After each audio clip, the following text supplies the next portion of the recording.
Magandang araw mga bata! Handa na ba kayong matutong muli? Ang pag-aaralan natin ngayon ay Arts, Quarter 1, Week 3. Contrast at overlap sa isang sining.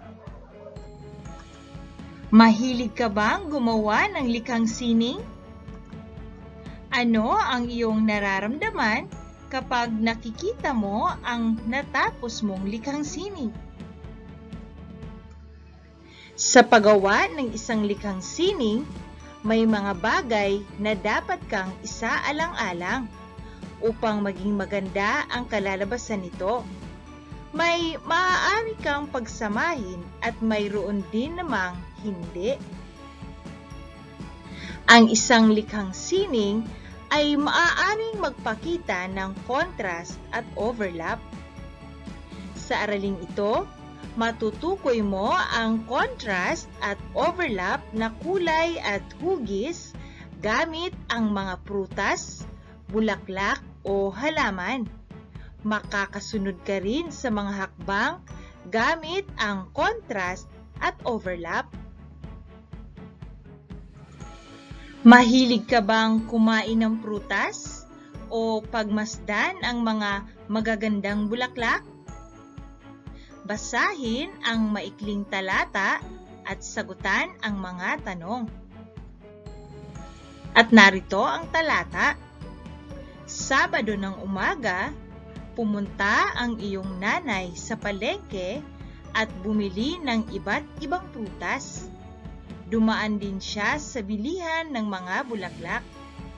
Pagdating sa bahay, inayos niya ang mga prutas sa isang lagayan at ang mga bulaklak sa florera. Narito ang mga prutas na binili ni nanay at mga bulaklak. Pagmasdan at suriing mabuti ang mga larawan. Gawain sa pagkatuto bilang isa. Sagutin ng oo o hindi ang mga sumusunod na tanong. Gawin ito sa iyong kwaderno. Tingnan ang larawan A. Para sa unang tanong, gumamit ba ng contrast sa larawan?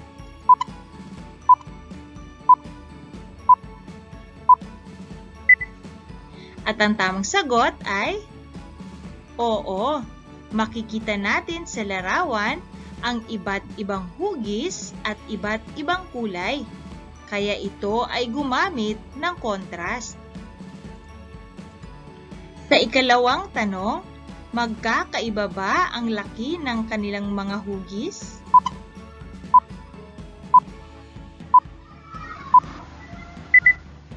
At ang tamang sagot ay oo, magkakaiba ang laki ng kanilang mga hugis.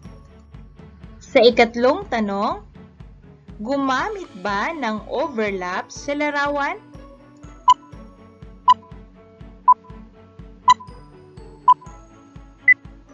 At ang tamang sagot ay oo, gumamit ng overlap sa larawan dahil makikita natin ang pagpatong ng isang bagay sa isa pang bagay.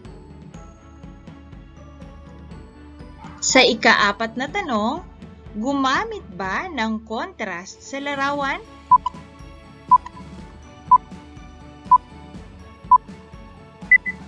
At ang tamang sagot ay oo, gumamit ng contrast sa larawan dahil makikita natin ang iba't ibang kulay ng dahon at iba't ibang hugis ng bulaklak. Sa ikalimang tanong, gumamit ba ng overlap dito?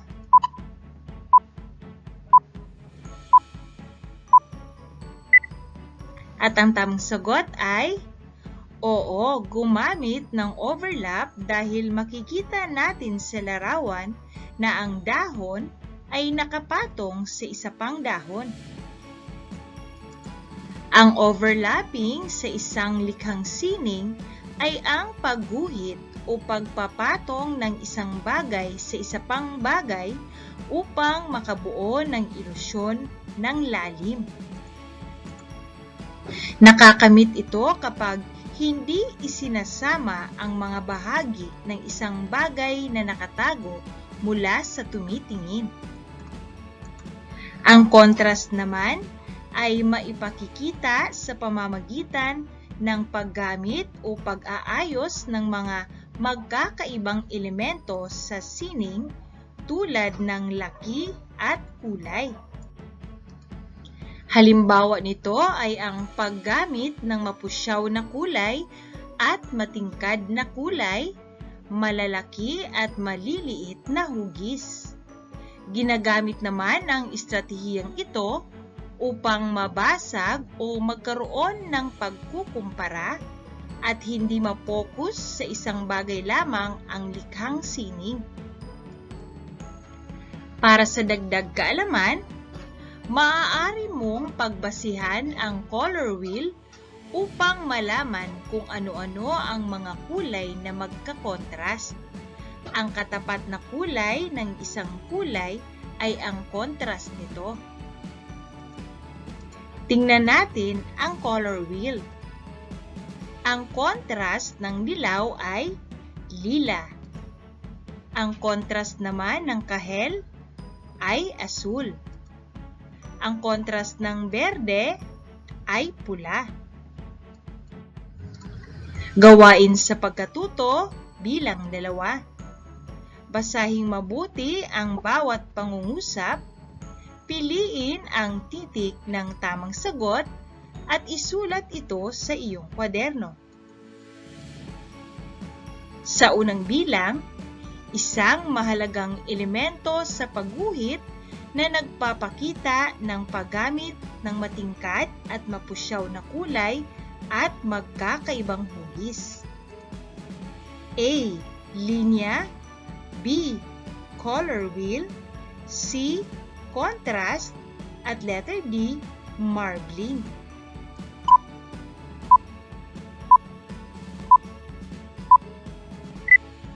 At ang tamang sagot ay contrast. Ang contrast ay nagpapakita ng paggamit ng matingkad at mapusyaw na kulay at magkakaibang hugis.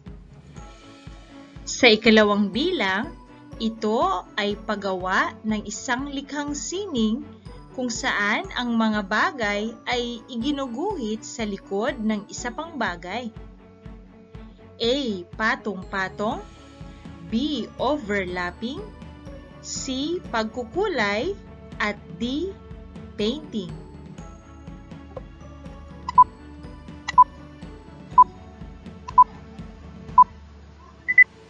At ang tamang sagot ay overlapping. Sa ikatlong bilang naman, alin sa mga sumusunod na pares ng kulay ang hindi nagpapakita ng contrast? A. Berde at asul. B. Dilaw at lila. C. Rosas at asul. At letter D. Itim at puti.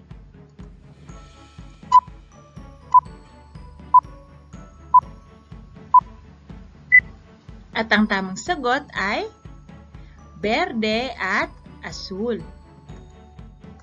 Sa ikaapat na bilang, kung ikaw ay gumamit ng kulay dilaw sa iyong likhang sining, anong kulay ang maaari mong gamitin upang maipakita ang contrast? A. Kahel. B. Rosas. C. Lila. At D. Puti.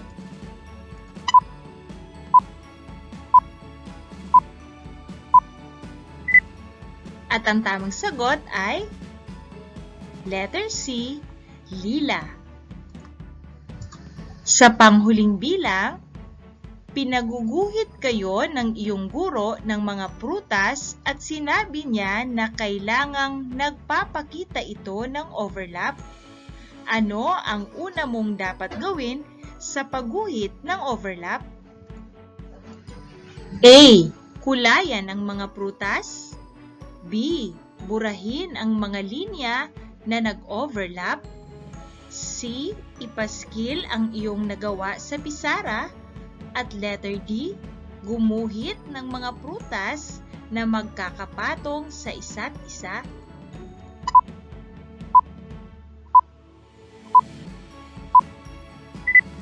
At ang tamang sagot ay letter D. Gumuhit ng mga prutas na magkakapatong sa isa't isa. Gawain sa pagkatuto bilang 3. Suriin ang mga larawan. Iguhit ang masayang mukha kung ang larawan ay nagpapakita ng overlap at contrast. Iguhit ang malungkot na mukha kung hindi. Sa unang bilang, ang larawan na ito ba ay nagpapakita ng contrast at overlap?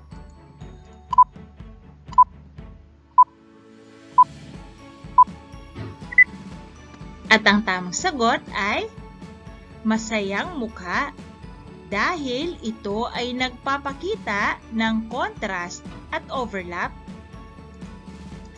Sa ikalawang larawan naman, ito ba ay nagpapakita ng contrast at overlap?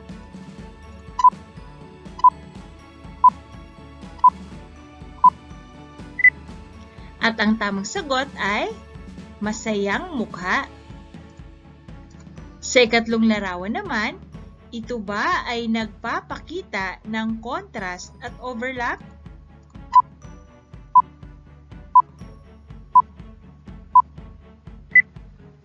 At ang tamang sagot ay masayang mukha. Gawain sa pagkatuto bilang 4. Gayahin ang larawan sa ibaba na may overlap. Kulayan ito ng may contrast. Gawin ito sa iyong kwaderno. Narito ang larawan na iyong gagayahin. Gagawin mo ito sa iyong kwaderno. Gawain sa pagkatuto bilang 5. Sagutin ng oo o hindi ang mga tanong. Gawin ito sa iyong kwaderno. Sa unang bilang, sa contrast, iisa lamang ang kulay na ginagamit ko. Sa ikalawang bilang, higit sa isang hugis maipapakita ang contrast.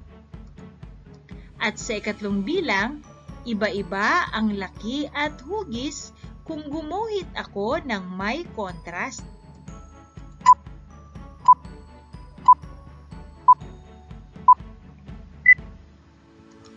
Ganito din ba ang iyong sagot? Kung ganito din ang iyong sagot, ikaw ay tama.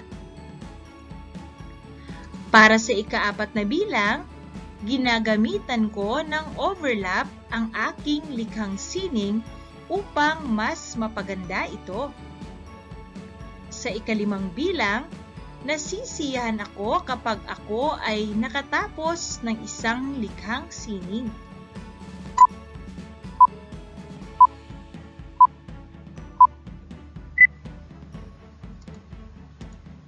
Ganito din ba ang iyong sagot? Ikaw ay tama. Gawain sa pagkatuto bilang 6. Punan ang patlang ng mga sumusunod na pangungusap ng wastong salita. Piliin sa loob ng kahon ang tamang sagot. Gawin ito sa iyong kwaderno. Ang ating mga pagpipiliang sagot ay dilaw, asul, overlap, berde at contrast. Sa unang bilang, ang patlang sa isang likhang sining ay ang pagguhit ng isa pang bagay na nakapatong sa isa pa. Hindi nito ipinapakita ang nakatagong bahagi sa tumitingin. At ang tamang sagot ay overlap. Sa ikalawang bilang, Ang paggamit naman ng magkakaibang kulay at hugis ng mga bagay ay nagpapakita ng patlang. At ang tamang sagot ay contrast. Sunod naman, ibigay ang angkop na kulay na contrast sa mga sumusunod. Sa ikatlong bilang, lila. Sa ikaapat na bilang, kahel. At sa panglimang bilang ay pula. Ang contrast ng lila ay dilaw. Ang kahel naman ay asul at ang pula ay berde. Gawain sa pagkatuto bilang 7. Gumuhit ng mga overlapping na hugis ng mga prutas at bulaklak na makikita sa inyong tahanan, bakuran o komunidad. Kulayan ito at gamitan ng mga magkakontrast na kulay. Sumulat ng 3 pangungusap tungkol sa iyong natapos na gawain. Gawin ito sa iyong kwaderno. Hanggang sa muli mga bata!